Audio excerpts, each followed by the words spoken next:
Right now on Morning News Now, the votes are in this morning. Donald Trump celebrating a dominant win in the Iowa caucuses, with Ron DeSantis a distant second and Nikki Haley not far behind.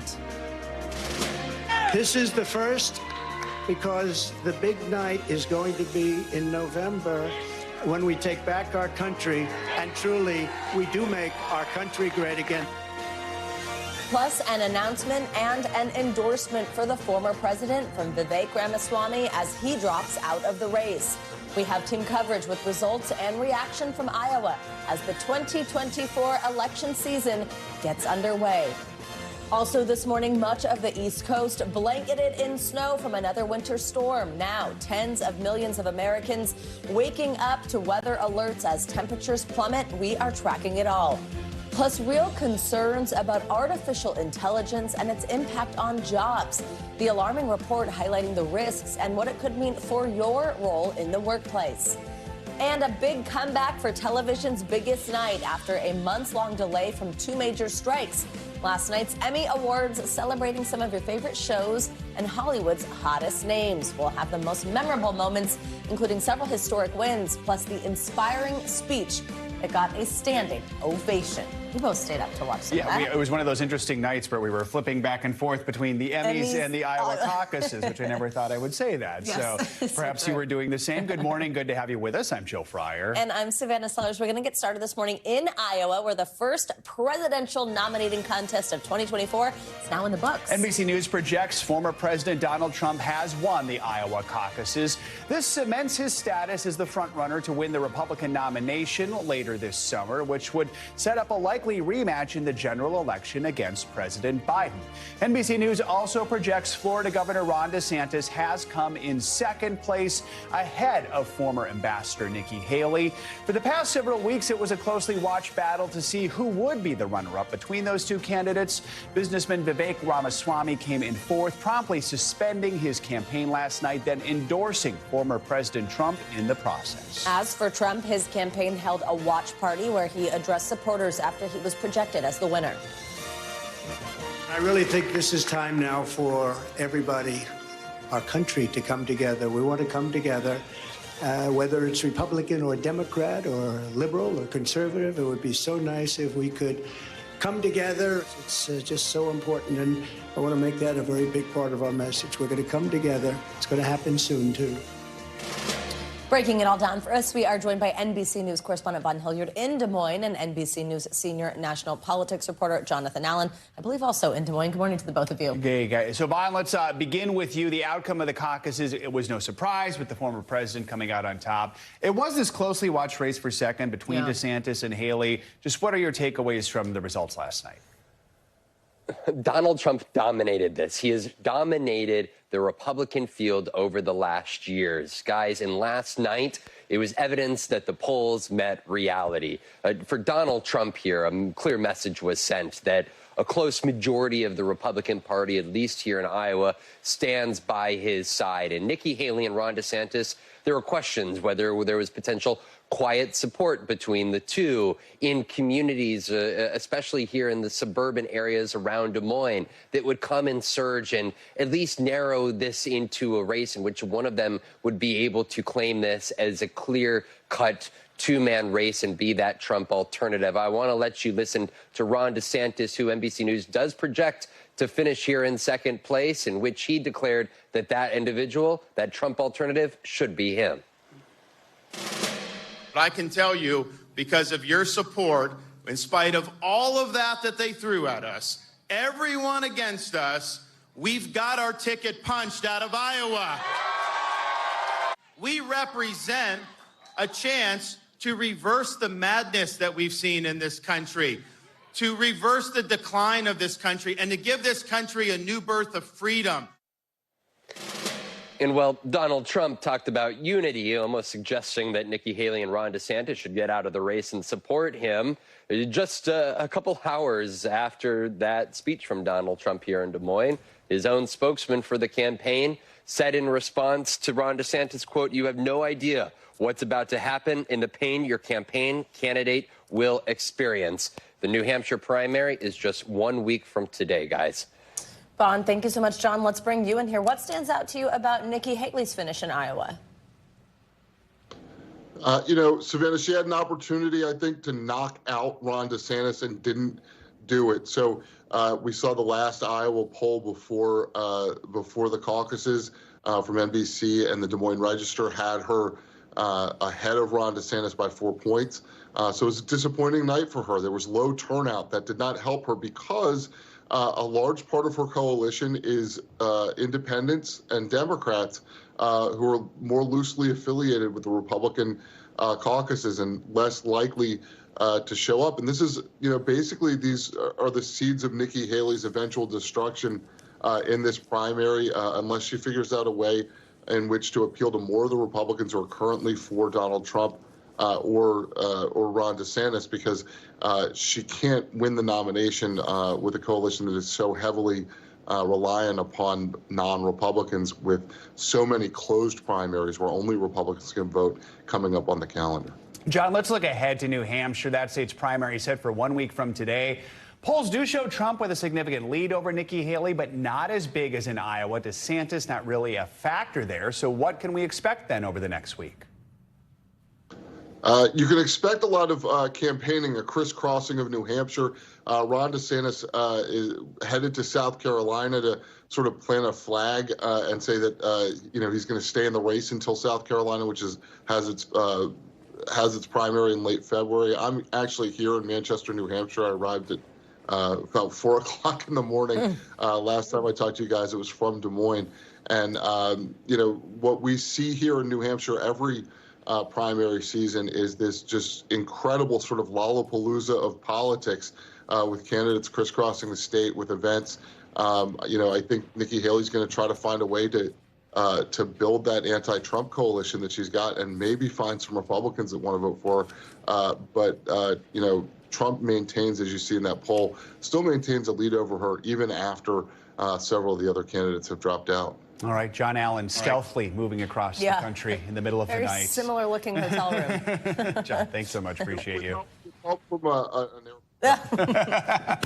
We love you, John. Thanks. All right, well, now let's get to that Arctic blast that's gripping the country this morning. More than 80 million people are waking up under a winter alert. Overnight, almost 80% of the U.S. experienced below freezing temperatures, with at least 7 deaths being attributed to the frigid weather. The bitter freeze is stretching across much of Texas, where officials asked residents to conserve electricity amid what they call record-breaking demand. And in the typically snowless South, snow did reach as far as Mississippi and Alabama, blanketing the city of Oxford, Mississippi, causing officials to advise against travel. Farther north, the storm dumped about 18 inches of snow in parts of the Midwest, with lake effect snow and freezing temperatures making some roads unpassable. And in Buffalo, snow removal crews were busy clearing the area outside of Highmark Stadium ahead of yesterday's playoff game between the Bills and Pittsburgh Steelers. By the way, the Bills won. Let's bring in NBC News meteorologist Angie Lassman, tracking those freezing temperatures for us. Hi, Angie. Good morning. Hi, guys. Good morning to you. Nothing was going to stop Bills fans from getting out there. They are used to that cold, a Hardy bunch, and it was cold indeed. We saw plenty of snow for folks there. We've seen bitter cold temperatures, not just in parts of New York, but well west, where you look basically from the high plains all the way down to portions of the Gulf Coast. We've got these winter or wind chill alerts, I should say, for more than 100 million people. And look at these temperatures. It is no joke. Feels like 25 below in Denver this morning. Feels like 33 below in parts of the northern plains. We've got 16 below for what it feels like in KC. And even down through portions of Texas, Fort Worth feels like 3 below this morning. So we've got those whipping winds, and we've got really cold temperatures that are going to stay with us at least for another couple of days. These are minimum wind chills. So this is where we'll kind of bottom out over the next couple of days. And you can see even in Minneapolis, we're feeling 16 below, 14 below, 19 below through the end of the week. And this is kind of a trend that continues well into the end of the week for a lot of folks. We'll see some minor improvements. I say only minor because we're still going to be into the single digits for a lot of folks across those regions. And on top of that, of course, we're waking up to a little snow and some icy conditions, potentially slick conditions across multiple parts of the country. We do have, of course, that winter system that we've been watching stretching from New England down to the Gulf Coast, that leaving us with, again, again, those slick spots and some snow in places that haven't received a whole lot of snow so far this year. I'll show you that in a moment. But we also have our next winter storm that's going to work into the west here over the next day or so. And we've got the winter alerts up, impacting folks from Oregon to Washington through the day today. But here's the deal for folks across the east. We've got the snow still falling in some spots across the northeast and stretching into New England. We've got some rain and a kind of wintry mix, those pesky, like that rain, snow kind of thing that really makes it difficult to drive. That's what we're going to see still be lasting across portions of that region here through the next couple of hours. When it comes to the drought ending snow, I know this is the question on everybody's mind in places like Philadelphia, Baltimore. We did receive over an inch of snow, so that snow drought has ended. As far as New York is concerned, because we went over to midnight, it's still a little iffy. We're going to have to wait until later today to see if we can fully complete an inch of snow in one calendar day. I know it's a little confusing, but even still, we did pick up a good amount of snow in some spots. Baltimore was running over 700 days since their last inch of snow. You can see the last time we had it in New York, February 13th of 2022. We'll see if we can end that later today. If not, the drought will continue. The longest running drought, actually. Here's the deal with that system. It moves out of the picture, but still, I mentioned the slick travel. That's going to stay from Maryland to Maine through the day today. And check out these lake effect snow bands that kind of set up right east of the lake. And we've got really strong winds, and you know it's cold out there, and we don't have a whole lot of ice on the lake. So that means that the lake effect snow machine continues. It'll be maybe another foot to 3 feet in some of those spots. So more snow for folks in western New York. And again, east of those lakes. It'll remain blustery. It'll remain frigid. It's going to be a kind of bitter cold couple of days here as we get through the rest of our week. And meanwhile, there's that next storm system that we're going to watch. You can see the snow, the rain, all developing and pushing east. This is going to leave us with some icy conditions, especially for western Oregon. Again, travel will be difficult for folks there, and we get more rain and more snow as it continues to work its way to the east. So, guys, I think the middle of the country is where you want to go if you don't want the slick conditions, but it is just brutally cold there, too. So no one really escaping. I mean, we could go to Miami. You were just there. I was there, but it was rainy all weekend. Exactly. Yeah, So, but listen, pick your battles. We have snow now, though, here in New York. I We have know. snow. It's very exciting. It was so nice to wake up to, I got to be honest. And it is sticking. So And we'll see if we can hit that inch mark today. Yeah, make a snow I'll report angel back. or- No, probably not. Show us, Joe. All right, in my suit. Yeah, all right. Thanks, Angie. Secretary of Defense Lloyd Austin now out of the hospital following a 2-week stay. Austin was released Monday and will continue his recovery at home after being admitted because of complications following prostate cancer treatment. The secretary is facing criticism for not telling the White House and other top national security officials about his medical condition. In a statement, 2 doctors from Walter Reed said Austin, quote, progressed well and that his strength is rebounding.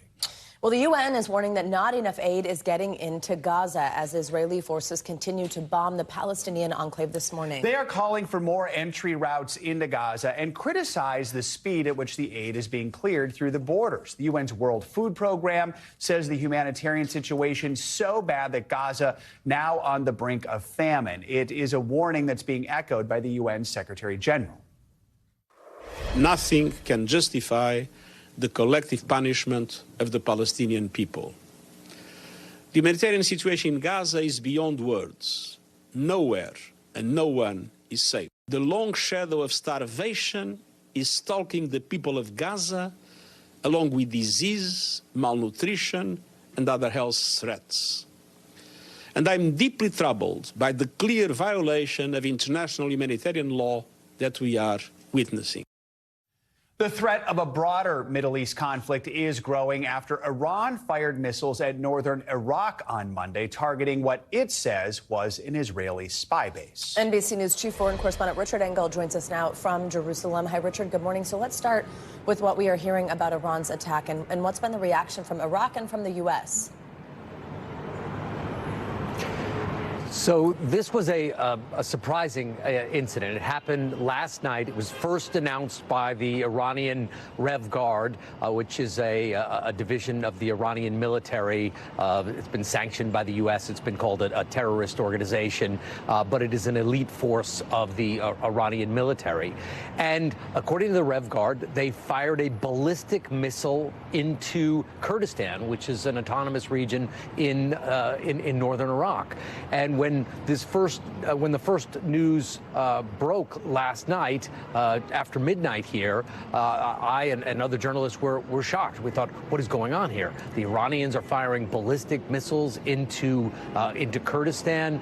It exploded very near the U.S. consulate in an area, in a wealthy area, right in Erbil, which is the largest city in Kurdistan.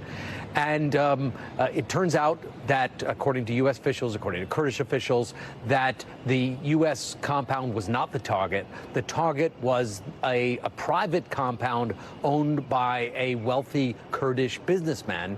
And according to the Iranians, the reason he and his compound were targeted is that he was allegedly cooperating with the Mossad. And Iran believes that he cooperated with the Mossad to carry out an attack on the funeral or a funeral commemoration for Qasem Soleimani. If you remember, just after Christmas, there was a devastating attack in Iran that killed dozens of people when they had gathered to honor and memorialize Qasem Soleimani, a former Revolutionary Guard commander. And the Iranians have blamed the United States. They've blamed the Mossad. They have blamed many people for that attack. And the U.S. called this strike carried out by Iran as gravely irresponsible. But so far, we're not hearing many specific condemnations from the U.S. It seems like in this case, the United States is trying to stay out of it and not escalate things even further. Richard, let's talk about the situation in Gaza this morning. Why isn't enough aid getting in, as the UN is saying? Well, it's very simple. The Gaza Strip is sealed off. You have 2.3 million people in Gaza who are not only under attack, most of them have been forced to live in a tiny area in the southern Gaza Strip. Many of them are living in and around the city of Rafah.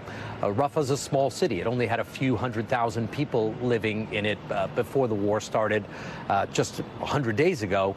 And now there are many hundreds of thousands living there. It's hard to know how many people are living in Rafah. Some people say it could be close to 1 million at this stage. And the infrastructure, which has been damaged because of attacks, simply cannot support that many people. And the infrastructure has been attacked by Israeli strikes, and supplies are not getting in. So there are a multitude of factors that have made life unlivable for the people of Gaza. And now we're hearing from a variety of UN officials, including the Secretary General, the World Food Program, that not only is Gaza on the brink of starvation, that starvation has already begun because food trucks can't get in there. There is the will, there is just not a way, because Israel doesn't allow supplies to get in there. There are a few passageways. Each truck that goes in has to be inspected multiple times. There's many approval processes that have to go through, and you have this tragic situation with aid trucks full of supplies just miles away from people who are either starving or on the brink of starvation. All right, Richard Engel, thank you very much for your reporting. Stay safe. We are back now with a look at the new King of Denmark. Over the weekend, thousands turned out to celebrate Frederick X's succession after his mother made a surprise decision to abdicate the throne. NBC News foreign correspondent Megan Fitzgerald introduces us to the new monarch. For the very last time, a procession fit for a queen who dedicated 52 years of her life to service. Thousands of people lining the streets of Copenhagen to witness a historic transfer of power. A grateful nation braving the cold on Sunday to say thank you to Denmark's Queen Margrethe, Europe's longest reigning monarch after the death of her good friend, the late Queen Elizabeth. It comes 2 weeks after Queen Margrethe shocked the nation with her New Year's address, announcing she's stepping down from the throne due to health reasons, the first time a Danish royal has retired in centuries. But after more than half a century of service, Margrethe, with a stroke of a pen, is leaving behind a lasting legacy of modernizing the throne to her son. In keeping with Danish tradition, Margrethe's son, Frederick X, joining the Danish Prime Minister on the royal balcony, declaring Frederick as king. At 55, King Frederick, now tasked with pushing his mother's legacy forward. Telling a cheering crowd he hopes to be a unifying king, though he's already known for his relatability amongst his people and his popularity just as high as his mother's. I think he'll do well. He'll just, be his own king. And I think it's important that he is his own king. But it's his wife, Mary Donaldson, proudly standing next to the king, who's making history as the world's first Australian-born queen. A bittersweet history-making moment for Denmark. That was emotional because, after I'm 52 years old and he's been a part of my life the whole life. And a proud moment down under. She's just amazing. Like, what an honor for me being an Australian woman to have her representing us over in Denmark. A country with allegiance to the British monarchy, but so many now claiming King Frederick and Queen Mary as their own. It allows some hope, I suppose, to some Australians that, we've got royalty in Australia, really. A sweet love story that started in Sydney at the Olympic Games in 2000. Frederick and Mary meeting at a pub. A long-distance relationship leading to marriage 4 years later. And now a royal abdication, bringing two countries on opposite sides of the world together as Denmark's monarchy enters a new era. Megan Fitzgerald, NBC News, London. More international news now. Ukraine says it shot down 2 Russian aircraft. NBC News foreign correspondent Claudio Lavanga joins us with that and other world news. Claudio, good morning. Savannah, Joe, good morning. Well, that's right. On Monday, Ukraine's commander-in-chief said that 2 Russian planes were shot down and destroyed over the Sea of Azov. Now, on his Telegram account, Valery Zaluzny wrote that one of the targeted planes was a Soviet-era spy plane designed to detect the movements of enemy objects. Russia has not yet commented on the claim, but if confirmed, it would be a significant strike against Moscow's aerial capabilities. Let's now go to Guatemala, where Monday, the new president, Bernardo Arevalo, was finally sworn into office months after he was elected. Arevalo won the elections last August, but since then, his inauguration has been derailed and delayed by the country's attorney general, who claimed there were voting irregularities and asked the court to strip Arevalo of his legal immunity. This legal arm wrestling was followed by months of protests, especially by the indigenous communities. In his inauguration speech, Arevalo acknowledged the country's large indigenous population, citing historic debts that has to be resolved. And let's end this tour of the world in, well, the bank accounts of some of the richest men in the world. According to the anti-poverty organization Oxfam, the world could have its first trillionaire within a decade. Among the contestants, the group named the usual suspects: Elon Musk, Bernard Arnault, Jeff Bezos, Larry Ellison, and Warren Buffett. One of them, Oxfam says, may become the first person to be worth $1,000 billion by 2034. At the same time, Oxfam says 5 billion people have become poorer. This all comes as the world's richest businessmen and most powerful politicians meet at the World Economic Forum in Davos, Switzerland. Back to you, Ben. Welcome back. Fresh off his Iowa caucuses win, instead of another campaign stop, former President Trump is expected to be here in New York today, where he would face writer E. Jean Carroll in court for a second time. Carroll alleged Trump raped her in the mid-1990s and defamed her after she spoke out publicly with her accusations in 2019. Last year, a jury found Trump liable for sexual abuse and defamation and awarded Carroll $5 million in damages. Trump is appealing that verdict and has denied meeting Carroll. The second trial focuses on how much Trump should pay after he made disparaging remarks about Carroll during his presidency and after the verdict. MSNBC anchor Yasmin Vasugian joins us now from outside the courthouse in Manhattan. Yasmin, good morning. So what is the jury going to be considering when they hear the evidence presented during this damages trial here? Good morning, guys. It seems like Iowa has come to New York City this morning. The snow, the cold, the former president expected to show up here today. As well, a real split screen moment, but he won last night. He has already lost here. This is not a question of relitigating the trial that happened back in 2022. This is more of a question of, as you mentioned, Savannah and Joe, how much he's actually going to have to pay E. Jean Carroll for defaming her. And it's not for defaming her with her assault allegations. It's more because of the New York Magazine article that came out back in 2019 when he was president of the United States. And E. Jean Carroll is arguing essentially that he defamed her reputation here in this country because he held the office of president of the United States. She's seeking $10 million along with more and punitive damages. The former president looking to testify to defend his own reputation. Whether or not the judge is going to allow that to happen is in question, considering the fact that he continues to say this is not about relitigating the case. This is just about damages and how much he actually owes E. Jean Carroll. Earlier this week, the judge issued an order saying he will allow Trump to wait a week to testify in this trial. Trump did not attend the first trial. So have Trump's attorneys indicated what their defense strategy is for him taking the stand this time around? What do we know about that decision? So we have gotten some indication. We got word last night that Joe Tacopina, who was his attorney in the 2022 trial, will no longer be overseeing this case. Alina Habba, obviously, who we know from his civil trial as well, along with her firm, will be overseeing this case. The defense is showing that deposition that he offered back in 2022 during the trial there. And if you remember, there was a moment in that deposition in which the former president was shown an old picture of him alongside E. Jean Carroll, and he pointed her out and they said, "Do you know who this woman is?" And he said, "Well, that's Marla, his second wife, of course." But in fact, it was E. Jean Carroll. During this video, though, he also called it a hoax. He called it fiction. The allegations that were made by E. Jean Carroll. They plan to show some of that deposition, likely not the part in which he was shown that old picture.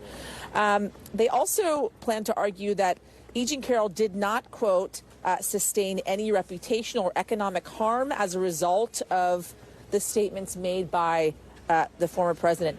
By the way, the jury is going to remain here, guys, anonymous, as they did during the 2022 trial. So as they are not targeted and or they are not influenced by any outside folks that are looking to influence the jury here. All right. Yasmin, thank you so much for your reporting. We appreciate it. Now it is time for our weekly mental health check-in. We're taking a closer look at how a popular idea about the way people in close relationships express love to one another. We're going to take a second look at that. Plus, we're going to look at the science behind why you sleep better after a long walk outside. For the answers, let's bring in Dr. Soumya Dave to help break down these headlines. She is a psychiatrist and also the author of What a Happy Family. Doctor, always great to see you. So let's start with this concept of love languages. This is so popular. It's this theory about how people show and feel love that is unique to them as a couple, or sort of like how you feel about something is how you show it, but you should kind of think about what the other person might need in order to feel loved. I know this is widely accepted in pop culture, but now some researchers are questioning the concept, arguing that there really isn't any science behind the idea. What are they saying about this idea of love languages? So I'm hearing about love languages all the time inside and outside of my practice, and there is data showing that there might be some limitations. So for one, most people identify with more than one of the 5 love languages. And also couples where both people have the same love language, those couples are not necessarily reporting higher levels of relationship fulfillment and satisfaction. For many people, what means the most to them in a relationship might also be beyond the scope of the love languages. So for example, for someone, what's really important to them is that their partner puts in a lot of effort towards their friends or their personal growth. So I like to think of love languages as a fun and interesting starting point, and then also as an invitation to maybe go further and deeper into conversations about relationships. All right, let's talk about that research that may help explain why we tend to sleep better after a long day outside. Obviously, the exercise can be helpful for our bodies, but how does being outside also help our minds? So we've talked about the benefits of being in nature here on this segment before. Now, getting that movement, like you said, can help with promoting relaxation later in the day. There's also greater oxygen in fresh air compared to polluted air, and that might help with the production of serotonin, that feel-good hormone. Being exposed to natural light, to sunlight, to daylight can also help our brains regulate the sleep-wake cycles, or what we call the circadian rhythms, which also promotes better sleep. So all different reasons that help us get to a more relaxed state and then hopefully to get better sleep later. So all great reasons to step outside, even if for a little bit. Really good reasons. Finally, doctor, more than 55 million people in the world have dementia. And you can imagine that certain things can be sort of scary, out of their comfort zone, especially maybe travel. But some tourist destinations are starting to cater to people living with dementia. What are they doing and how's it helping? This is so wonderful. So scientists do estimate that by the year 2050, approximately 153 million people worldwide will have dementia. And there are things being put in place with travel accommodations. So there are things called memory cafes where people with dementia can get together in cafes. This is happening in Western Australia. They can socialize, they can listen to music, they can do reflective writing exercises. There are memory walks that are being facilitated by museums and tour groups where people can go on walks with their grandchildren and visit places that meant something to them. Travel can help with the formulation of new memories, and it can also trigger old ones. So very, very powerful things. We know that people with dementia need support on multiple levels, and I think travel can be a very valuable and powerful way to have some more. That is so neat to see people helping really in is. that way. No kidding. Dr. Samidava, it was great to see you. Thank you very much for joining us. Rehabilitation is the focus of a new trial program that's fundamentally changing the way California operates its prisons. Officials hope the new approach will lower violence behind bars and cut down the rate of reoffending after release. NBC News correspondent Steve Patterson visited one of the prisons that's already seeing a difference. The Central California Women's Facility is one of the world's largest women's prison, a place no one wants to end up, but there's a surprising sense of beauty. Manicured gardens upkept by prisoners right in the middle of the yard. It's all part of an experiment happening at 2 prisons in California. Officials calling it the California model, built on what they say are new foundational pillars like promoting positive relationships between staff and incarcerated people, and aiming to make life behind bars more similar to life outside of prison.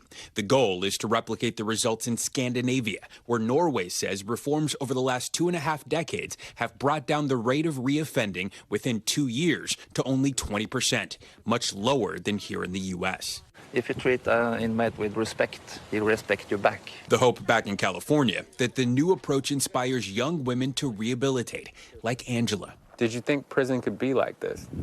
So initially, no. I came in with the same type of people that I like, gang members, criminals, and so I just did what I did out there in the streets and continue that behavior. But this term was different because when I came, there was a lot of programs and there was a lot of people changing.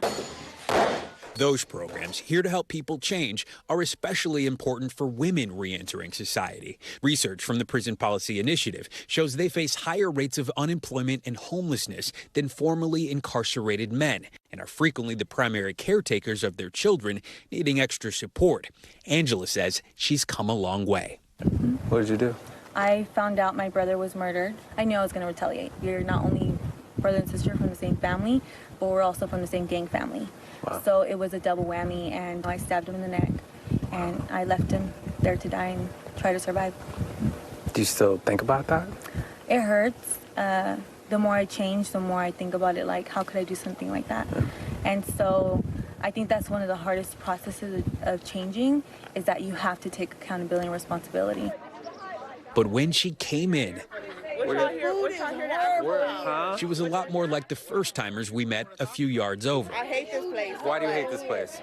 I hate this place because we get treated like inmates. What do you mean? I'm talking about the unfair treatment. What don't you like about this place? Everything.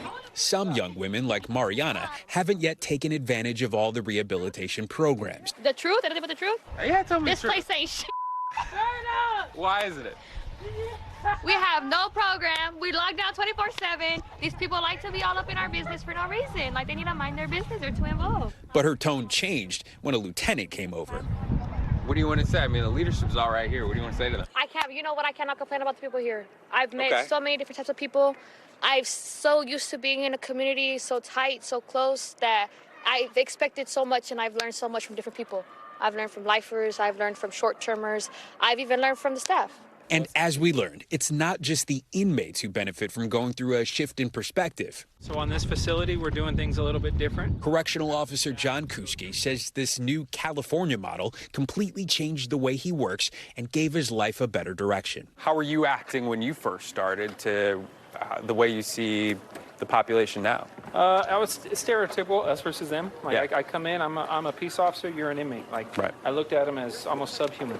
Right. And then something clicked inside of my head, like, I'm such a hypocrite because I'm coming here and being the complete opposite. Right.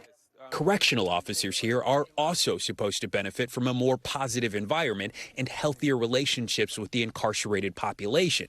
A Department of Justice review found that officers in conventional prisons face multiple stressors and elevated levels of depression and suicide, even leading to lower life expectancies than the average working age population. I didn't learn to interact the way I interact now until I was 32 with my life experience. Yeah.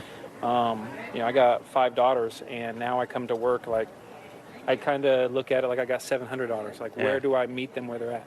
Officials say there's proof that the new approach is working. Just look at who's now able to get out. Angela was originally sentenced to 15 to life, but she says thanks to the program's changing her mindset and preparing her for the future, when I met her, she was 4 months away from potentially walking out the gate. What are your feelings about getting out? Are you like excited, a little nervous? I am afraid because I am a youth offender. I never took life seriously, and this is going to be my first time going out there. Yeah, I'm afraid, but the person I am today will do it afraid. Our thanks to Steve Patterson for that report. Prison officials say they're still too early in the program to know how effective it really is, but they say the data is really promising. The International Monetary Fund is taking a closer look at artificial intelligence and its potential impact on the global workforce. According to a new report, AI is set to affect nearly 40% of all jobs and is likely to worsen overall inequality. The report comes as business and political leaders from around the world are gathering at the World Economic Forum in Davos, Switzerland. For more, we're joined by futurist and founder of Way, Sinead Bovell. Sinead, thanks so much for being here. We appreciate you joining us. So walk us through this report's findings. What are some of the benefits and the risks when it comes to AI and jobs? Right. So as you had mentioned, the report did find about 40% of jobs globally are impacted or exposed to AI. That number actually goes up in advanced economies to around 60% and around 26% in lower income economies. And this is because AI is uniquely positioned to impact more cognitive-based jobs or jobs that require a bit more knowledge skills, which is why countries like the US and the UK were a little bit higher in terms of the AI exposure.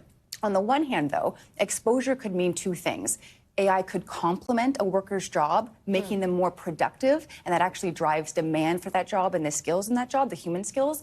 Some, however, AI could make you a bit more redundant, and it's more likely to automate the tasks in your job and therefore the occupation more broadly. So it is going to be a delicate dance between capitalizing on the benefits, minimizing some of the risks. So I think this is kind of what you're getting at here, but I understand that this report's findings sort of reveal that wealthier economies are better equipped to adopt and adapt to AI. Is that right? And what does that then mean? What's the long-term impact of that if certain economies are able to come out better here? Yes, that's exactly right. Wealthy economies, we know AI, it's going to drive a lot of productivity growth and gains. However, lower income economies, they don't yet have the proper digital infrastructure to be able to deploy AI at scale and therefore reap those benefits. So we might see a bit more income inequality and inequality globally. The IMF does recommend for lower income countries, focus on building digital infrastructure and digital skills. And then in higher income economies, we want to make sure that we are protecting workers, social safety nets, and so forth. I mean, are there specific policies we can put in place to do some of those things, to better use AI in the workforce, to avoid some of those inequalities? Absolutely. So first and foremost, every worker, I would say, needs to understand how to lean into AI and how to utilize these tools because most jobs are going to be impacted by them. But I think at a government level, there is a responsibility to help with upskilling, reskilling, working with the private sector to make sure the pipeline of skills aligns in our education ecosystems. But we also need to have broader conversations around social safety nets. So when people are perhaps transitioning between jobs and occupations, there is some support there. And finally, we can look more broadly at things like decoupling insurance and things from jobs. We know there might be a bit more flexibility in working arrangements going forward. There might be more job transition and kind of periods without jobs or moving between some. Having your most important insurance tied to your job might not be the best idea in the future. How concerned should the average American, should people watching at home be about AI impacting their job? I think it's really important to remember it's not that AI is likely going to come in and take your entire job. It's more so tasks within your job. And so the best thing you can do is start leaning into these AI tools, play around with them, learn how to use them, and lean into them. I think that that's our best bet. And for most workers, they can expect to work with artificial intelligence, not necessarily their entire occupation to be automated by it. Are we seeing employers recognize this and doing a good enough job to train their employees or prepare their employees for this? I see the skepticism in your face. It is really organization by organization, and it actually it depends on where you live in the world. In Europe, yes, we see a little bit more of worker training and reskilling.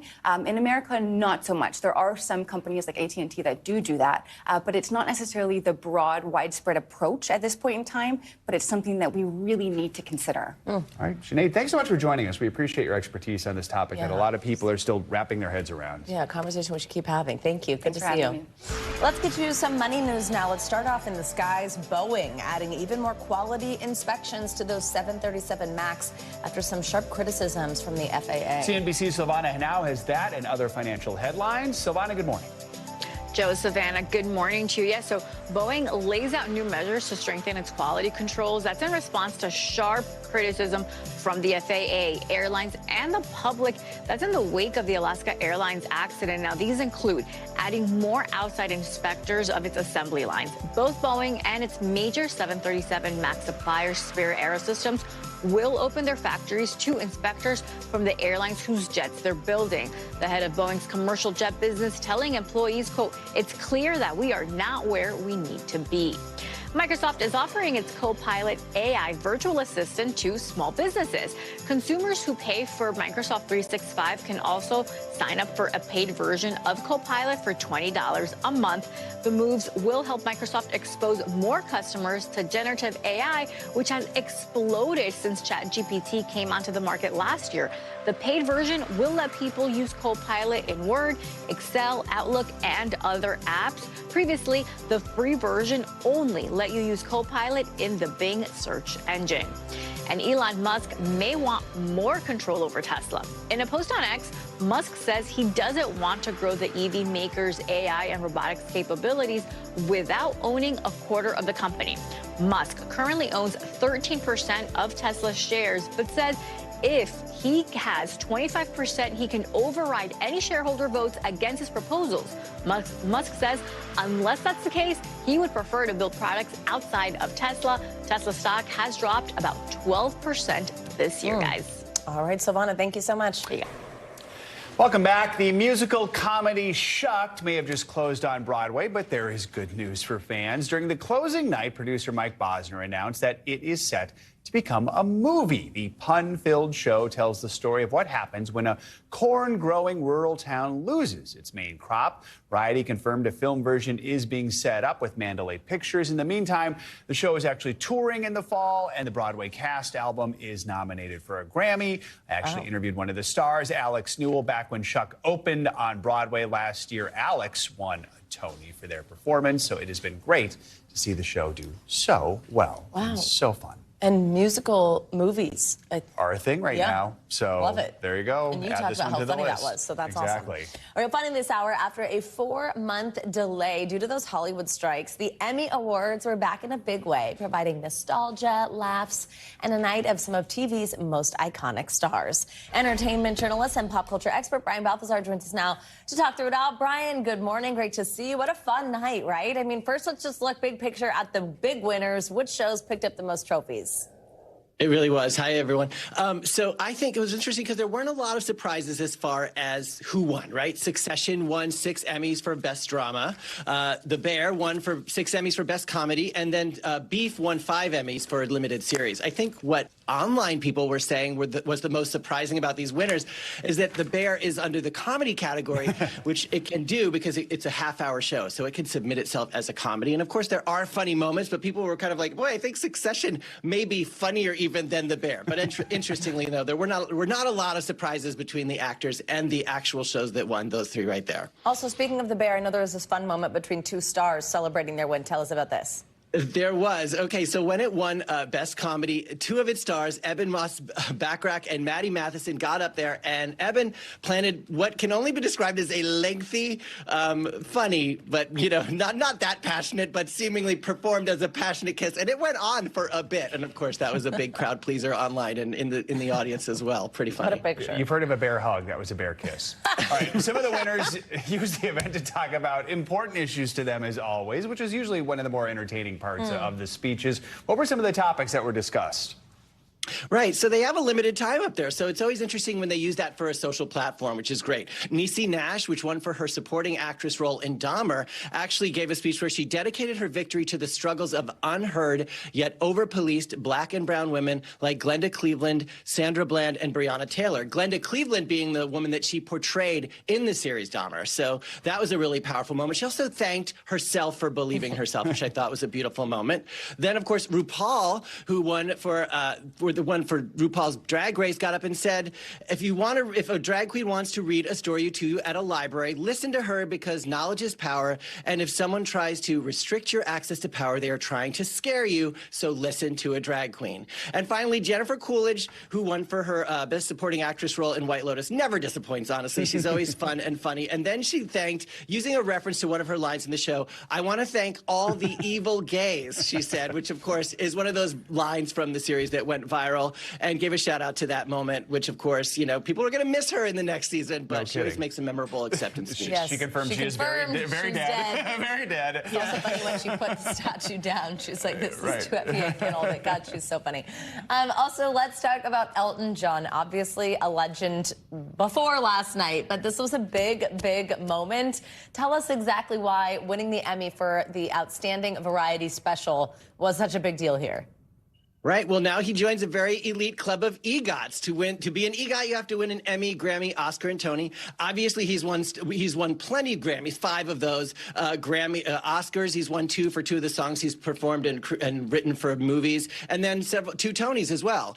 So then adding this Emmy makes him, you know, an elite guy who he always was before. And I should say he only had one Tony. But what a great night for him. And, you know, everyone's celebrating that as well. This was for a performance he made in Dodger Stadium, a concert that was aired as a variety special. One of the best moments came right away toward the beginning of the night. That's Christina Applegate coming out as one of the presenters. Talk about that. Right. Well, of course, she was nominated, actually, for her role in Dead to Me this year, but it was really the fact that we don't see much of her now since her diagnosis of multiple sclerosis. And true to Christina Applegate's form, she's sardonic and funny and self-deprecating, but also very moved. The audience, this is one of a few standing ovations for the night, and the first really set the tone for the night of a beautiful moment, of wonderfully talented actress. She didn't win her Emmy that night, but this was really a beautiful moment, I think, for everyone, and she was really moved to tears by it. Brian, I just have to say, I mean, that was just part of the production of the show, which I just thought was fantastic. I mean, I thought Anthony Anderson was wonderful as the host. The whole thing was just produced beautifully, which was very welcome after the Golden Globes a week earlier. Right, exactly. So I think we were all coming off the Golden Globes being like, ouch. Like, there was just a little bit of an awkward vibe to this. So the tone, recreating these nostalgic TV sets. They recreated the set from Cheers, a few more. Grey's Anatomy, there were a few more in there. And I think there was just a tone to it, starting out with a funny song, Anthony Anderson singing, where you can kind of sing, but not. Like, I think there was just a really great energy to this right from the top that gave you the sense that this is going to be fun. We're not going to overthink it, and we're just going to have a good time. And Anthony Anderson, I thought, he hit just the right tone for that. And his mom. Yes, exactly. She stole the show, didn't little she? idea. Yeah, I love that. And the vignettes of all the shows. And then when you get a surprise of the cast coming, it is very cool. Lots to find out throughout the show. Brian, thank you very much. Good to see you. Thank you. You too. That's going to do it for this hour of Morning News Now. Stay with us. The news continues right now.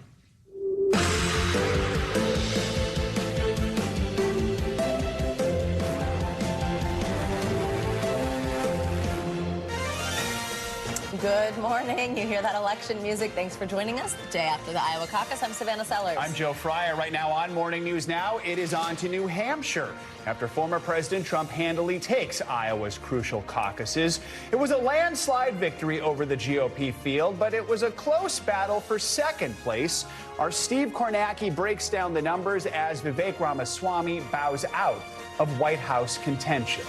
We're also tracking that deadly Arctic blast that's bringing snow and frigid temperatures to nearly 100 million Americans this morning. We have got your full forecast in just a moment.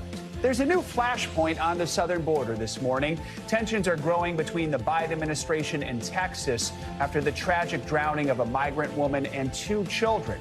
It comes as New York City rolls out fresh restrictions on some migrant centers, while Mayor Eric Adams is now imposing a curfew in some communities.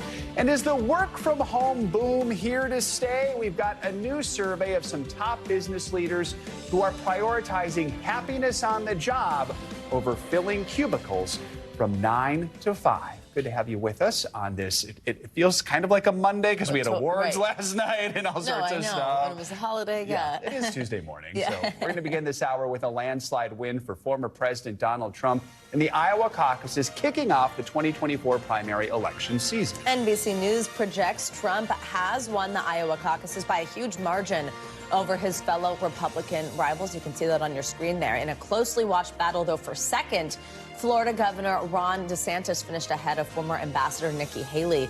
Long shot candidate Vivek Ramaswamy dropped out of the race last night after finishing in 4th, and he then endorsed Trump for the party's nomination. Well, the former president is looking to win the GOP nomination for a 3rd straight time, and that, of course, would set up a rematch against President Biden in the fall. NBC News senior Washington correspondent and News Now anchor Hallie Jackson has the latest ahead of next week's primary in New Hampshire. Hey there, good morning to you. And this is where all the action is now, the state of New Hampshire. And Donald Trump is hoping to carry that dominant win, that historic win in Iowa, to this state now after crossing that key 50% threshold, a symbolic indication of his grip on the Republican Party. Mr. Trump, for a brief moment at least, trading his combative tone for a more courteous one toward his Republican rivals, hoping to unite the GOP behind him.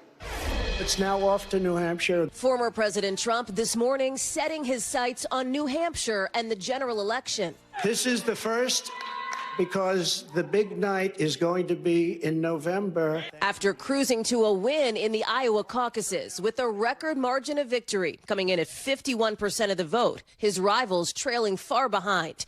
Mr. Trump now making the case for his competitors to coalesce behind him. I really think this is time now for everybody, our country, to come together. The former president winning nearly every voting bloc, including caucus goers without a college degree, the very conservative, white evangelicals, and those over 65. He's a man that will say what he thinks and tells the truth. The night showing many Republicans intense loyalty to Mr. Trump.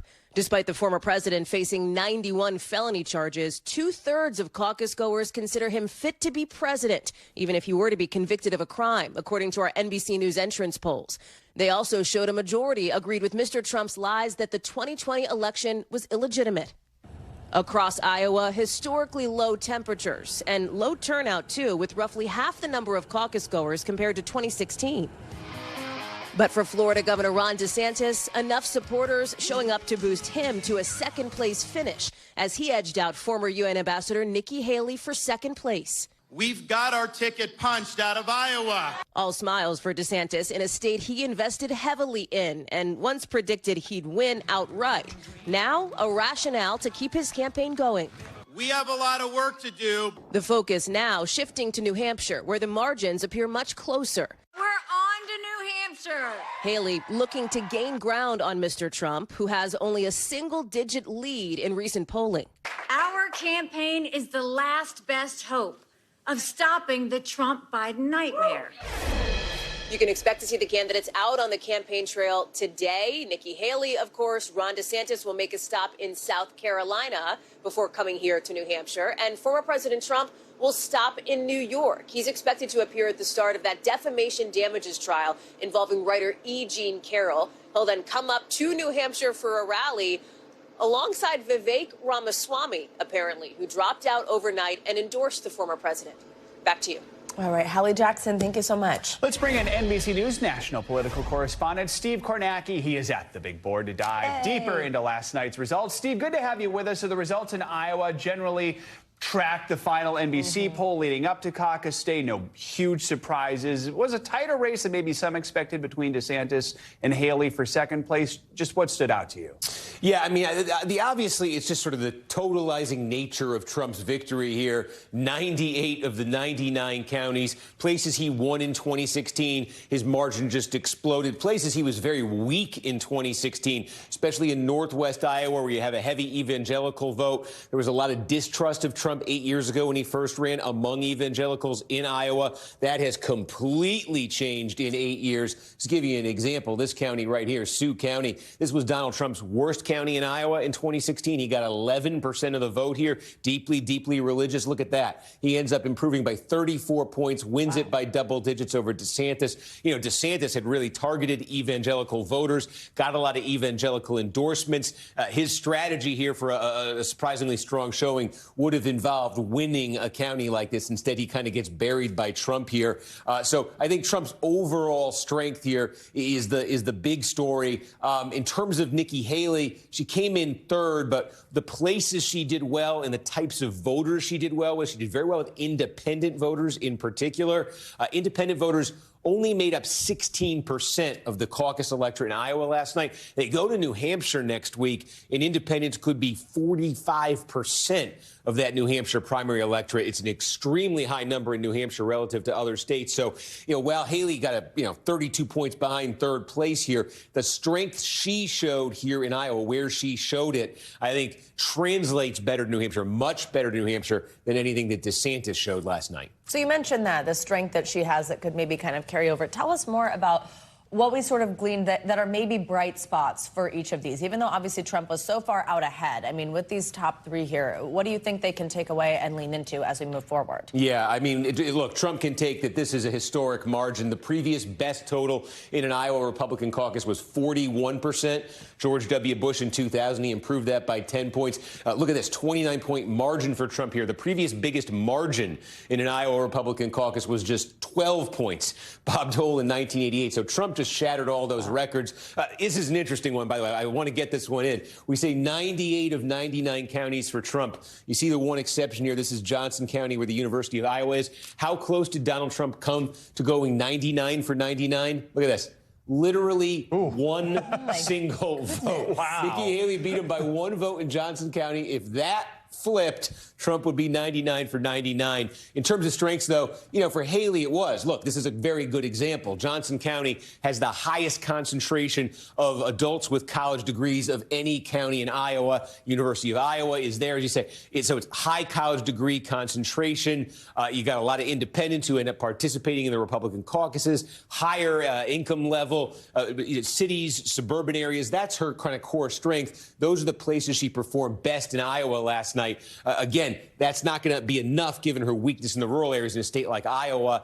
But in New Hampshire, it's a combination that could work a lot better for her. Yeah, I was just going to ask, Steve. I mean, I know your mind is already wrapped around New Hampshire, which is very different from Iowa. So what should we be looking out for next week's primary? Yeah, take a look. I think this is really interesting.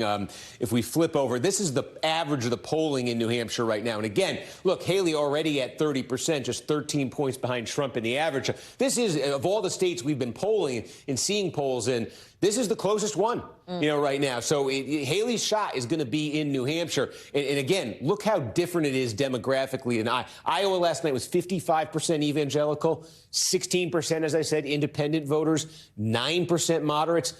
Night and day. Look at New Hampshire, 25% evangelical. This is the big difference for Nikki Haley. She's doing really well with independent voters. When there's 16% of the electorate, that's still going to be nearly enough for you. They're 42% the last time in New Hampshire. And as I said, it could be higher this year. That gives her something real to work with in New Hampshire. 3 times as many moderates. She won the moderate vote last night, too. Problem for Haley, though, if she does well in New Hampshire and wins it, I know South Carolina is her home state, but look at the demographics of South Carolina. they're a lot more like Iowa. New Hampshire is kind of an outlier state when it comes to all of the Republican primaries. All right, Steve Kornacki breaking it down. We always appreciate having you on, Steve. Yes, Thanks for so joining us great. this morning. Again, election season, we get Steve Kornacki coming by. Good to see you. Well, now let's get to that stunning and deadly cold weather that's impacting so much of the country. This morning, more than 80 million people are waking up under a winter alert, with almost 80% of the U.S. experiencing below freezing temperatures overnight. NBC News correspondent Aaron McLaughlin is in Central Park, where New York City may finally break its snowless drought. It looks like it is, in fact, sticking and gathering behind you. Aaron, good morning.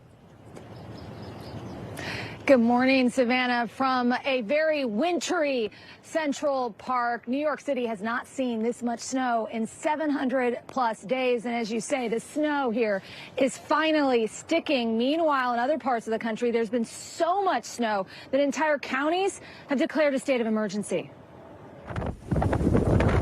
This morning, the deadly Arctic blast is gripping more than 80% of the country, killing at least 7 nationwide, with 5 more deaths suspected to have been caused by temperatures so cold.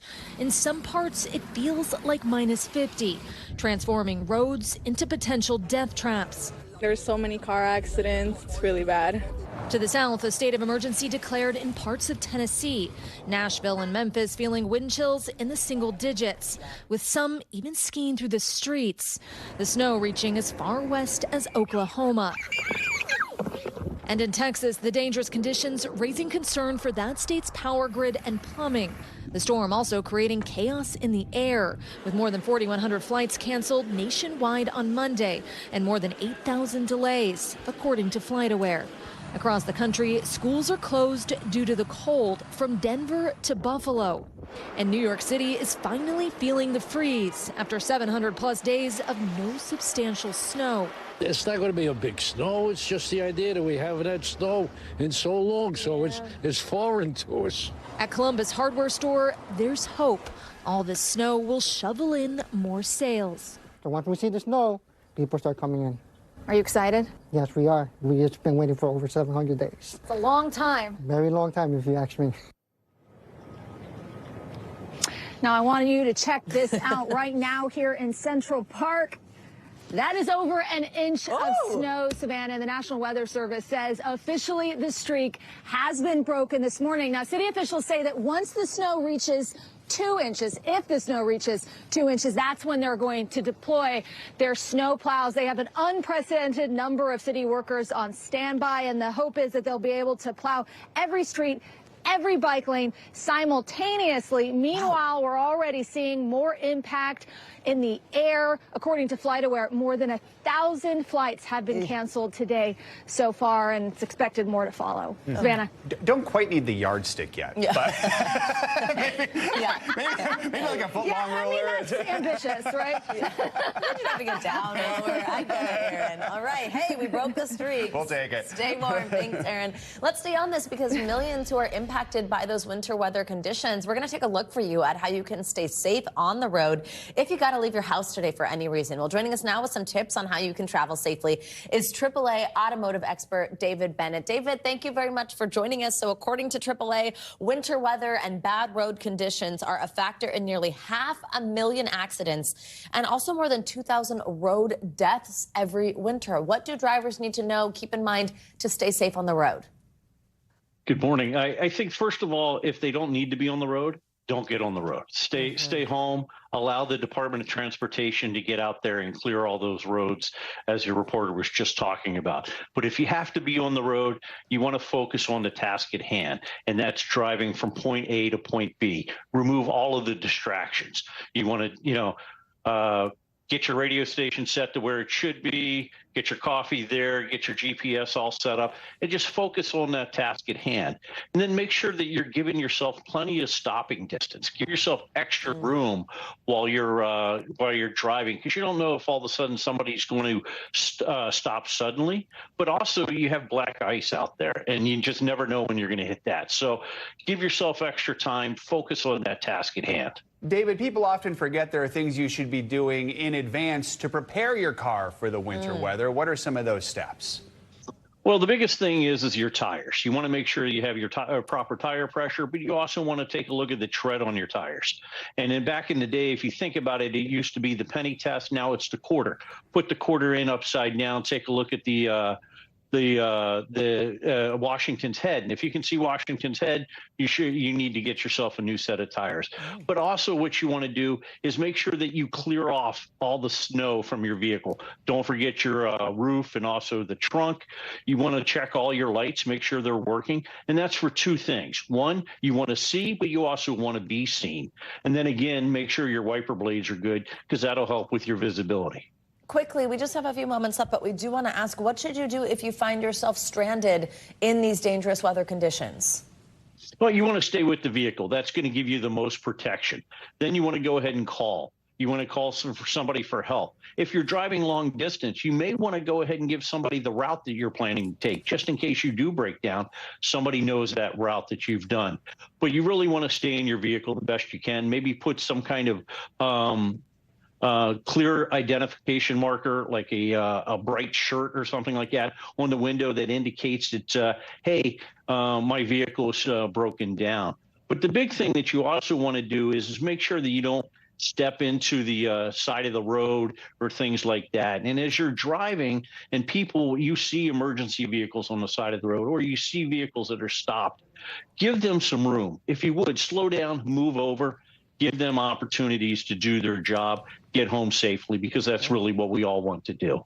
All right, David Bennett, really good reminders. Thank you very much. Drive safe. Let's get more on all that snow and cold from meteorologist Angie Lassman. Angie Lassman, good morning. So we just heard, we broke it.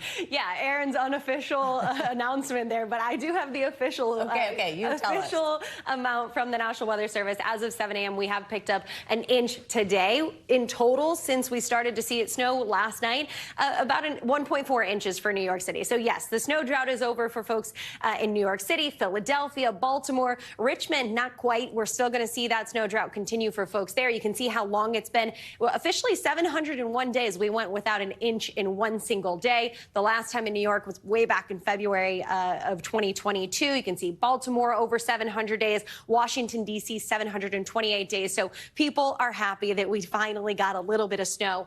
But it's still going to make the road slick. It's going to be difficult travel, and it extends for a whole lot of folks up through portions of New England, down through the mid-Atlantic, and even along parts of the Gulf Coast. We're still dealing with some of those winter alerts. You might notice that we do have the winter alerts out towards the west as well. That's because our next storm system is going to work onshore and leave folks dealing with some rain, some snow, and some ice for the next couple of days. Meanwhile, though, in the Northeast, here's that snow that's still falling. We're still kind of seeing some of the snow across portions of New York City, but it's more of a wintry mix, some rain working in there a little farther towards the south and portions of the mid-Atlantic. The system's going to move out. We're going to see some improvements, except for folks near the lake. That's where we're still going to be dealing with the lake effect snow, really intense banding of that lake effect snow. We could pick up some significant accumulations between now and, say, Thursday. It's going to be blustery. It's going to be quite cold. So all of those ingredients mixed with the fact that we don't have a whole lot of ice happening on our lakes right now. So the total ice cover, you can see 0%, 1%, 2%. It's really not impressive. We've seen, of course, those warmer than normal temperatures so far this year.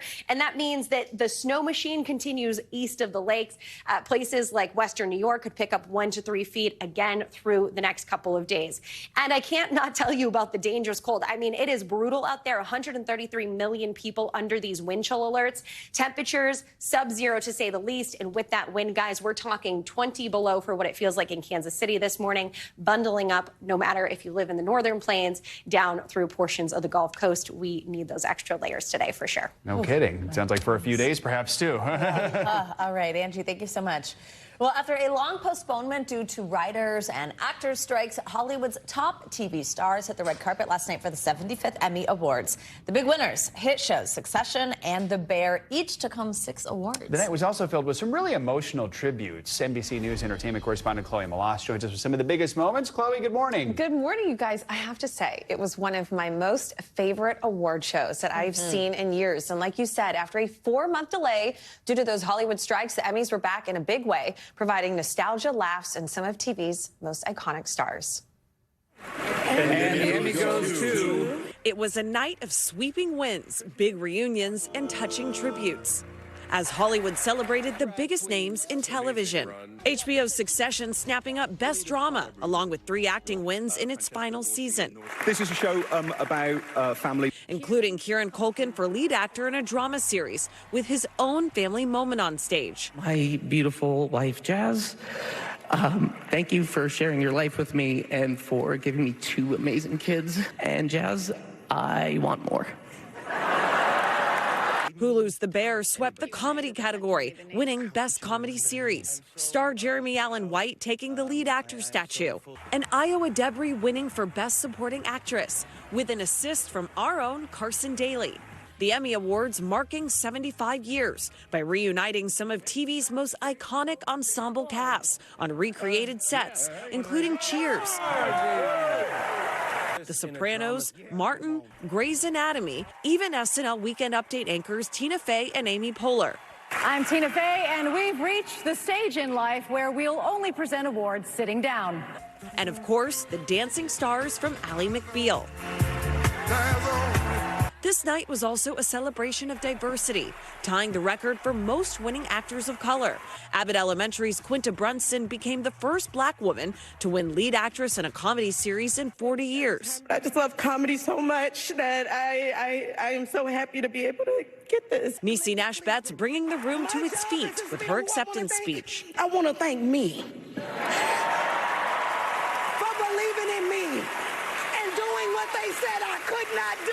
And I want to say to myself in front of all you beautiful people, go on, girl, with your bad self. One of the night's most touching moments came when Christina Applegate, who was diagnosed with multiple sclerosis in 2021, received a standing ovation. Thank you so much. Oh, my God. So it was also a big night for Elton John. Although he wasn't there, he became an EGOT winner, meaning Emmy, Golden Globe, Oscar, Tony. So Grammy. it was his first, Grammy. Grammy. Sorry. Thank you. You know He what? probably has a Globe too, though. Probably has a Globe too. And it was for his Farewell from Dodger Stadium live concert, which earned him an Emmy for the best live variety special. And like you said, all those fun facts. So such a cool night. But I gotta say, Anthony Anderson, yes, the host of the night, he ran a tight ship. Yeah. It ended at So did his mom. 10:59. His mom telling people to wrap up their speeches when she kept interrupting Jennifer Coolidge. How cute. Yeah. And honestly, like just the attention to detail that the producers of the Emmys did to recreate all of those nostalgic moments with those casts. I mean, to get some of the cast members from The Sopranos, Cheers, to show up. Such a Ally fun McBeal, surprise. and they Grace. recreated those sets. And then, fun fact, they had like the actual Game of Thrones throne, which I've actually sat in once. Okay. I'll show you that photo later. But it was a fun night. It's the way it that was. award shows should be, and I hope that the Oscars follow suit and do something fun. Just So I was along inside those the Golden lines. Globes, and it was nothing like the Emmys. Chloe, thank you. Lots of fun. Very cool to see. We are back with the showdown at the border, where the tragic drowning of a migrant woman and 2 children is fueling the latest feud between the Biden administration and Texas officials. NBC News correspondent Morgan Chesky has more on the fallout. Tragedy on the Rio Grande, escalating a border battle between the Biden administration and Texas, centered around federal authorities' access to the border. The Department of Homeland Security issuing a letter to the state's attorney general demanding Texas immediately cease and desist any actions that block Border Patrol's full access to the U.S.-Mexico border in and around the Shelby Park area. That Eagle Pass Park, near where a migrant woman and 2 children drowned late Friday. The rescue response highly disputed. The White House stating Texas officials blocked U.S. Border Patrol from attempting to save the migrants. Texas authorities calling that wholly inaccurate, sharing by the time Border Patrol requested access, Mexican authorities were already recovering the bodies. It's devastating to imagine that state officials would know that people were drowning in the river, particularly children, and block Border Patrol from going and saving them. Just hours before the drownings, the state's governor defending its border presence. Texas has the legal authority to control ingress and egress into any geographic location in the state of Texas.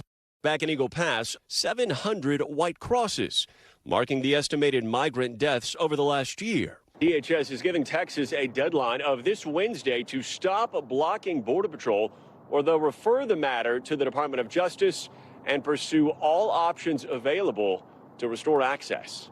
Morgan Chesky, NBC News, Dallas. The migrant crisis continues to affect major cities across the country. Here in New York, Mayor Eric Adams is starting to impose curfews tonight at 4 of the city's migrant shelters. The curfew runs from 11 p.m. to 6 a.m. at the respite centers housing nearly 2,000 people. NBC News Homeland Security correspondent Julia Ainsley joins us now. So, Julia, tell us more about why Mayor Adams is deciding to impose this curfew. Is this a reaction to complaints from the community, or is there more going on here? Yeah, he says it's in reaction to complaints from the community. There have been residents who have been complaining about people loitering, panhandling, at times maybe shoplifting, and he said some violent incidents. It doesn't seem like there's been a huge spike in crime, but a lot of residents have complained, saying that these migrants were out at night. So the curfew will start at 11 p.m. and go till 6 a.m. And this is just at 4 shelters now, but it impacts 1,900 migrants. As you know, there have been at times as many as 70,000 inside New York City's migrant shelter system. And so the number could expand. And so we'll keep watching this. What's the penalty for violating that policy? And are there any exceptions? Well, yes, there are some exceptions if there are medical reasons that they would need to go out at night. Another one is travel. Other one is work. That's really interesting to me because when I've been in New York, a lot of people have said that they are having to find jobs in the underground gig economy. And a lot of times those people have overnight shifts and jobs that start very early in the morning. They may want to go out to a construction site or, the equivalent of a Home Depot parking lot where you could jump in a truck and do work for someone during the day. A lot of times that starts around 5 or 6 a.m. We see that all over the country, very early morning starts. And so it could be hard, if they're not in an official job because they don't have work authorization for them to get out and do that. But this could expand to other shelters as well, as we mentioned. And Mayor Adams said that he's open to doing that. But at this point, he has not yet done that in the Floyd Bennett Field facility, and that is the biggest shelter site so far. All right, Julia Ainsley, thank you so much for your reporting. Appreciate it.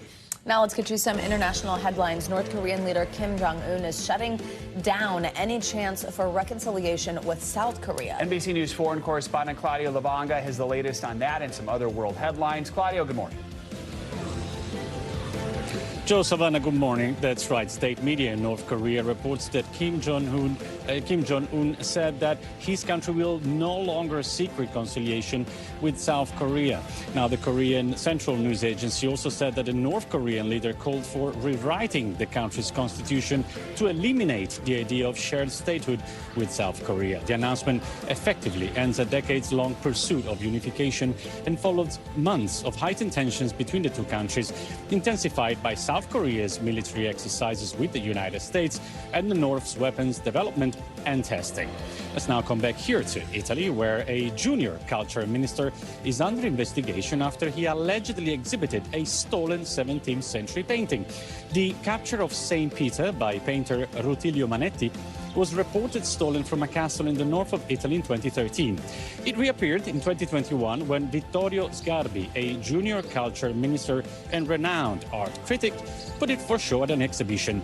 Sgarbi said it is not the stolen painting, but another work from the same artist. The two paintings look identical, apart from a small detail, a candle at the top corner. But prosecutors allege the candle was painted over after it was stolen. And let's end this tour of the world in Antarctica, where among a colony of penguins, scientists noticed one that stood out from the rest, a completely white penguin. Penguins are usually black and white with a bright orange beaks, but this special female penguin shows no color at all. Experts say this is caused by a genetic mutation known as leucism. And while the condition in itself is not harmful, well, it can still be proven dangerous for the penguin because it makes it easier for a predator to spot it and hunt it. I guess this is a proof that standing out from the crowd sometimes it's not safe nor good. Back to you guys. All right. Claudio, thank you so much. Welcome back. The man already facing charges in the murders of 3 women on Gilgo Beach in New York is expected to appear in court today and face another murder charge. That's according to a person with direct knowledge of the situation. NBC News senior legal correspondent Laura Jarrett has the latest.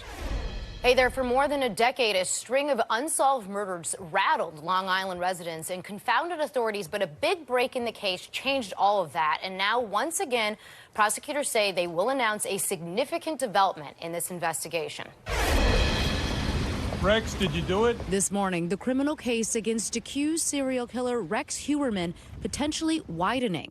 The prime suspect in the Gilgo Beach slayings due back in court today, where a source tells NBC News he's expected to face yet another murder charge. The 60-year-old is already accused of killing 3 women, Melissa Bartholomew, Megan Waterman, and Amber Lynn Costello, whose bodies were found near a remote stretch of Gilgo Beach on Long Island over a decade ago. She did not deserve that. And none of them did. Authorities had also linked Heuermann to the death of a 4th woman, Maureen Brainerd Barnes, when he was arrested last year, but prosecutors didn't charge him at the time. A 13-year-old cold case doesn't get solved in a matter of weeks or days. Maureen's friend telling Dateline she wishes they'd stayed together in the city on the last day Maureen was seen alive. She would have been alive. I have no doubt in my mind about that. And I think about that every day. The New York architect was arrested outside his Manhattan office last July after authorities pieced together DNA evidence using some pizza crust he'd thrown in the trash. Even with this arrest, we're not done. There's more work to do in this investigation. From there, investigators spent weeks combing through the home Heuermann shared with his now estranged wife, removing truckloads of possible evidence, discovering nearly 300 guns stored in a walk-in vault. We have obtained a massive amount of material. Heuermann has pled not guilty to all of the charges. He's maintained his innocence from the inception of this case. Now, with a 4th murder charge expected to be announced, DNA evidence likely to play a crucial role. The Suffolk County District Attorney plans to hold a news conference later this morning. After that, Heuermann's attorney plans to speak then as well. Back to you. All right, Laura, thank you. For more on this case, let's bring in former FBI Special Agent Dr. Brianna Fox. She's also a psychological criminologist. Dr. Fox, thank you very much for joining us. Good morning. So take us inside an investigation like this. So after that massive search of the suspect's home, what kind of activity would have been going on before prosecutors went forward with this new charge? Well, thanks for having me on to discuss. So first, the investigators are going to be poring over every single thing they can. There are a lot of new advances in forensics, DNA testing, and other policing technology since the discovery of these bodies, some over a decade ago. One, for instance, was retesting hairs that were found in 2007, 2010. The advances in DNA may be able to match the suspect with things that were found on the bodies, and that could be what's leading to the arrest potentially today. So, Dr. Fox, the bodies of at least 6 other victims were also located in the same area as these 4 women. Do you think we could see even more murder charges down the line? And how might that investigation look? Well, for law enforcement, the number one priority was to get this right. So I'm sure that once they felt confident that they had a very strong prosecutable case and that the suspect was taken off the streets, they really wanted to take their time with all of these other cases, not just trying to make rash arrests or charges when they already have their suspect behind bars. So I'm sure that now they're going through every single piece of evidence. Sometimes it takes months for these types of cases to be analyzed, to have their evidence retried and essentially tested to match maybe new evidence that they find, let's say, at the suspect's home. All right. Dr. Brianna Fox, thank you very much for helping us understand this a little bit better. We are back now with a look at the changing landscape of how and where we work. Since the pandemic, it can be hard for some people to imagine ever going back into the office 5 days a week. A Gallup poll found just 20% of workers were fully on site in 2023. That is way down from 60% in 2019. NBC News senior business correspondent Christine Roman is here with a look at what's next for those who've been working from home a few days a week. Christine, good morning. Good morning. That's right. Score one for the hybrid work holdouts. Increasingly, CEOs are frankly more concerned with keeping their workers and keeping them happy than forcing them into cubicles full-time 5 days a week. Frank, could you mute your line, please? From the dreaded mute button mistake to a revealing Zoom call. The whole team can see your upper thigh. Or that's Hybrid work is here to stay. A survey of CEOs found just 4% say they'll prioritize getting workers back in the office full-time this year. Bosses more interested in keeping their workers happy than keeping cubicles staffed 9 to 5 from Monday to Friday. Sounds like somebody's got a case of the Mondays. The pandemic ushering in a shift in how and where and when we work. With unemployment near a 50-year low, CEOs are desperate to retain talent. Their bigger fear is losing good workers, not getting them into the office. Absolutely, as it should be, because good workers are the key to driving financial results for your organization. Each industry is a little different. Banks brought back workers 5 days a week early. Amazon told staff in November they need to be in the office 3 days a week. So did Meta. But UPS wants office workers back full-time later this spring. After all, the drivers can't work from home. Like, why are we doing this? On social media, plenty of griping about going into the office at all. There's just so many options out there that don't involve people going back to the office. But the dream of 100% work from home is fading, much like the dream of 5 full days in the office. Nearly full-time remote work has plummeted from 34% in 2022 to just 1% last year. Get back to work. Back to work for many in 2024 will mean getting back to work at home and in person for good. So, Christine, you mentioned in there kind of this big focus on retention of workers. We saw all these trends. The Great Resignation, quiet quitting, where you kind of just like do as little as you can. Same with Bare Minimum Mondays, same kind of concept. Is that impacting these choices about hybrid work or not? Well, what's so interesting to me is the worker has had the upper hand for a couple of years now, right? Bosses are just really eager to retain their top performers. And so that's why the hybrid work has been so popular for so many people. And you've seen all of these different kinds of trends. There's one now called career cushioning, which is people kind of sitting back and looking around where they're going to go next in 2024, because there are opportunities on the landscape. But I think the two extremes, 100% work from home and 5 days, 9 to 5 in your cubicle, it's going to be something, the new normal is going to be somewhere between them. Yeah, I mean, there is this movement, not 4 days a week, I'm sorry, not 5 days a week, but doing 4 days a week. That's gaining traction. It's so interesting. There have been some really interesting pilot programs for that. And I'm telling you, the workers love that 4-day work week. I wonder why. And, you know, some companies do 4 days, 10 hours, but the pilot programs have actually been 4 days of work at 8 hours a day. And these companies say they are just as productive, and sales have actually risen when you give people one more extra day to do their life stuff. That's a little bit separate from the work from home hybrid model that I think is starting to become the norm.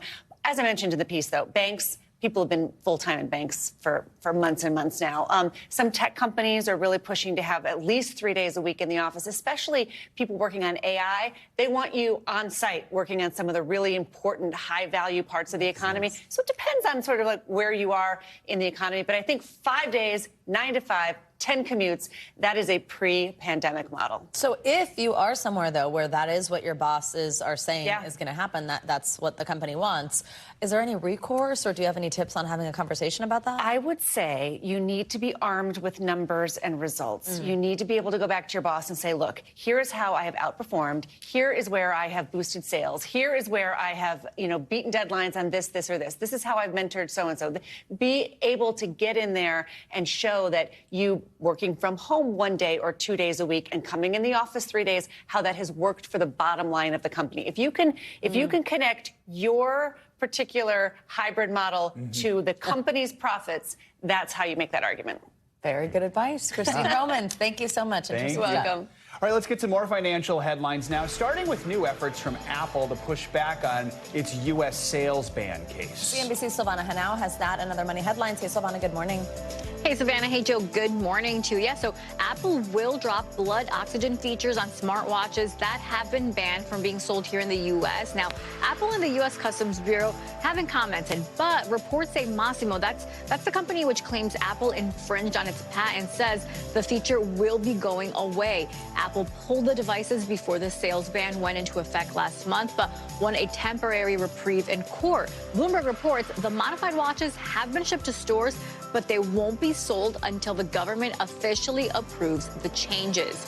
China's premier says the country is open for business, highlighting its potential for foreign investment. Speaking to business leaders at the World Economic Forum in Davos, Li Qiang says the Chinese economy likely grew more than 5% last year. That's above official targets and the 3% growth from 2022. That's when China was still under the zero COVID lockdowns. That's still the lowest GDP growth since 1990, outside of the pandemic years. China has been struggling with lower demand from businesses and consumers. And Uber is reportedly shutting down Drizzly. That's the alcohol delivery service it bought for more than $1 billion 3 years ago. Now, it was an odd match for Uber, as Drizzly provided the technology to let local liquor stores provide their own deliveries instead of hiring contract or its own delivery workers. Drizzly also suffered a data breach in 2020, exposing information on 2.5 million customers. It was later learned the company had been aware of a security flaw for 2 years. That led to an order from the FTC restricting the type of data Drizzly could collect, guys. So I guess change the way you order your booze? Yeah, I used it once, I think, in 2020. I used that. Did you? I did not. Yeah, that's interesting. All right. Yeah. Savannah, thank you so much. You got it. Supply shortages and record high prices have left potential car buyers thinking twice when it came to purchasing a vehicle last year. But if you're in the market for a car this year, well, things might be turning around in your favor. NBC News senior investigative and consumer correspondent Vicki Nguyen has more on the 2024 car buying forecast. In 2023, buying a car was no easy ride. Supply shortages, record high prices, and low inventory left many consumers with few options. There were 3 dealerships that we felt we could work with in our area, and only one of those 3 had a van on the lot for us to look at. Andrea Smith, a mom of 4 in upstate New York, purchased this minivan over the summer, but she says it wasn't easy. We felt pressured to make a purchase right away because there were so limited options, and we didn't want to wait a couple months or 3-4 months for one to come onto the lot. Then the sticker shock. The price that we ended up paying for our van was a third of the price of what we purchased our home for. But in 2024, a possible silver lining. What is 2024 going to look like?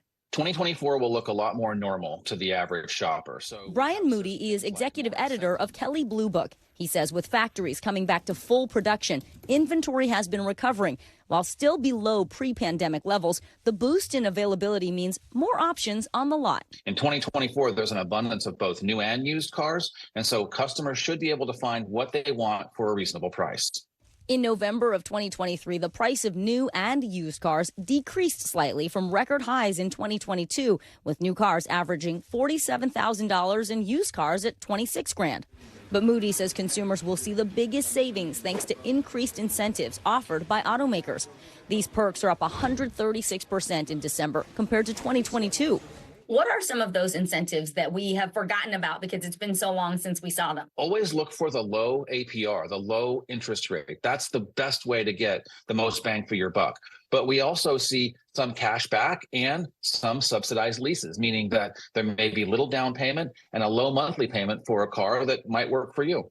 When shopping, compare prices and inventories both online and in person at the dealership. Know your credit score, which will impact which incentives you may qualify for. Consider maintenance, fuel efficiency, and insurance rates when calculating the price. For used cars, check the vehicle's history report and get an independent mechanical inspection, especially if it's sold as is. You're not going to get the best deals on big, full-size truck-based SUVs. Everybody wants those.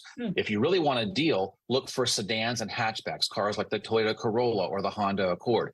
And if you're thinking of making the switch to electric, there's some good news. Many brands like Tesla and Nissan lowered prices. Tax incentives from the state and federal government could also offer additional discounts. The lesson here is if you've always wanted an electric car, but it was too expensive, this is the time to reassess that and go back and look. Vicki Nguyen, NBC News, New York.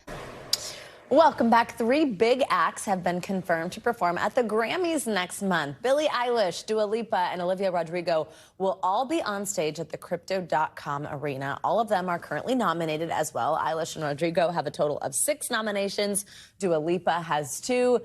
All three fall short of SZA, who has 9 noms. This year will be the 66th annual ceremony and will be hosted by Trevor Noah. I love the Grammys. It's so much fun. You just like at a concert. Yeah, it's like the best concert, like the best of the year all performing. So that's Exactly. good. We'll have another good awards show. Yes. All right. So after a wild weekend of wild card matchups, we're now just 6 games away from the Super Bowl. For some, it meant battling snow, ice, freezing temperatures to advance to the next round. NBC News contributing correspondent Kaylee Hartung wraps up all the action. Hey, good morning, guys. Snow was thrown around like confetti by Bills Mafia, and in Tampa, the cannons kept on firing. Wildcard weekend saw shocking blowouts, a playoff drought ended, young quarterback shining, and one of the coldest games in NFL history. Now the divisional slate is set.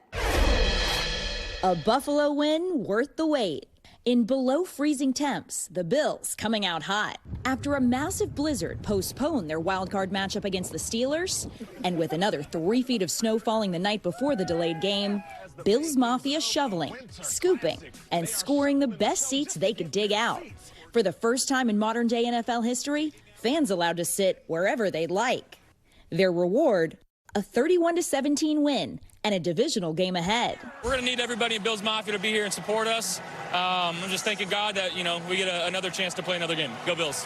Next Sunday, they'll host the defending Super Bowl champs, the Kansas City Chiefs, in the first road playoff game in quarterback Patrick Mahomes' career. And of course, fans waiting to see if Taylor Swift will be cheering on the Chiefs and boyfriend Travis Kelce in Buffalo. Back on the field, a wild long weekend capped off with a rout in Tampa Bay. Bucs receiver David Moore scoring the first touchdown of the game and his first this season on his 29th birthday. The Eagles unable to stop the spiral of their late season collapse, their frustration evident on the bench and in the stands. In the game's final seconds, Eagles star center Jason Kelce appearing to tear up on the sidelines. But the night belonging to the Buccaneers, Baker Mayfield becoming the first quarterback in franchise history, including Tom Brady, to throw for over 300 yards and 3 touchdown passes in a playoff game. And with their 32-9 win, a trip to Detroit is on the horizon.